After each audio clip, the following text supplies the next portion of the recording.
சங்கீத புத்தகம் 115 சங்கீதம் 9வது வசனத்திலிருந்து நம்ம வாசிக்கலாம். இஸ்ரவேலே கர்த்தரை நம்பு, இஸ்ரவேலே கர்த்தரை நம்பு, அவரே அவர்களுக்கு துணையும் அவர்களுக்கு கேடகமுமாய் இருக்கிறார். ஆரோன் குடும்பத்தாரே கர்த்தரை நம்புங்கள், அவரே அவர்களுக்கு துணையும் அவர்களுக்கு கேடகமுமாய் இருக்கிறார். கர்த்தருக்கு பயப்படுகிறவர்களே கர்த்தரை நம்புங்கள், அவரே அவர்களுக்கு துணையும் அவர்களுக்கு கேடகமுமாய் இருக்கிறார். ஹல்லேலூயா. இந்த 9ஆம் ஆண்டு சபையின் விழாவிலே தேவன் நம்மளுக்கு துணையாக இருந்து கேடயமாக இருக்கிறார்.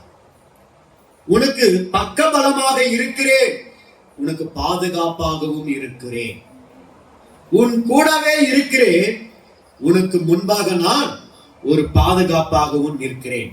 இதோ இஸ்ரவேலின் தேவனாகிய கர்த்தர் உங்கள் முன்னே போவார், சேனைகளின் தேவனாகிய கர்த்தர் உங்கள் பிறகே உங்களை காக்கிறவராய் இருப்பார்.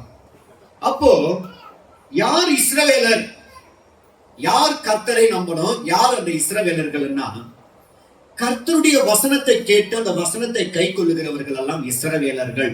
ஆவியின்படி, எழுத்தின்படி நம்ம யூதர்கள் கிடையாது.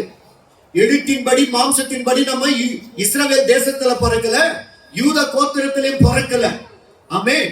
நம்ம ஆவியின்படி இயேசு கிறிஸ்துவை சொந்த இரட்சகராக ஏற்றுக்கொண்டு அவருடைய வசனத்தை கை கொண்டு அவர் வசனத்தின்படி நம்ம ஜீவிக்கும் போது, நம்ம வாழும் பொழுது கர்த்தரால் நடத்தப்படுகிறோம், கர்த்தரால் அழைக்கப்படுகிறோம்.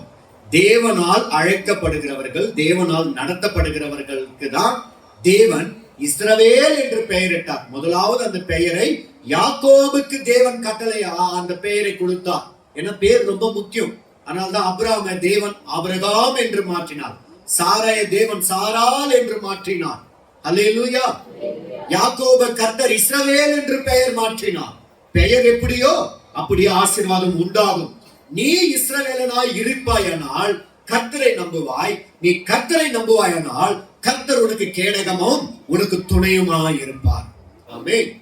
நிறைய பேர் மரிச்சு போட்டாங்களெல்லாம் போட்டு இவங்க துணியா இருப்பாங்க. அது எங்க ஆவியா இருக்கு, எங்க நரகத்துல அழுதுகிட்டு இருக்கும். அந்த நரகத்துல இருக்கிற பேரை போட்டு நமக்கு துணியா இருக்குன்னா அது நமக்கு வராது. ஆமென். இஸ்ரவேலே கர்த்தரை நம்புங்கள், அவரே அவர்களுக்கு துணையும் அவர்களுக்கு கேடகமாய் இருக்கிறார். பொல்லாங்கான் எழக்கூடிய அக்கினி அம்பாஸ்தரங்களை எல்லாம் அவித்து போடத்தக்கதாக ஆவி என்னும் பட்டயமும் கேடயகுமாய் தேவன் உன்னை பாதுகாக்கிறார். இந்த கேடயத்தினுடைய வேலை என்னன்னா, பொல்லாங்காய் இருக்கிற பிசாசுடைய தந்திரங்களை உன் மேல போடுவான். பாவத்தையும் பார்வையும் சிரிப்பையும் ஆசையும் திருட்டையும் தேவையில்லாத தீமையான பழக்க வழக்கங்கள் எல்லாம் பிசாசு போடும் பொழுது உன் இருதயத்துக்குள்ள, உன் மனசுக்குள்ள, உன் சிந்தைக்குள்ள, உன் கற்பனைக்குள்ளாய் அவன் போடும் பொழுது அந்த கேடயம் அதை தடுக்கும். ஆமென். அந்த கேடயம் என்பது தேவனுடைய பாதுகாப்பு வளையம். அந்த பாதுகாப்புக்குள்ளாய் இருக்கும்போது பிசாசு உன்னை தொட முடியாது.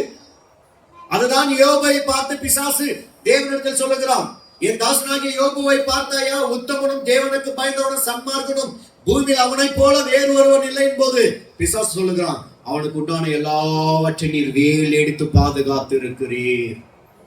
நம்மையும் கர்த்தர் வேல் எடுத்து பாதுகாப்பார். நம்மையும் கர்த்தர் வேல் எடுத்து பாதுகாப்பார். அதுதான் அந்த கேடயம்.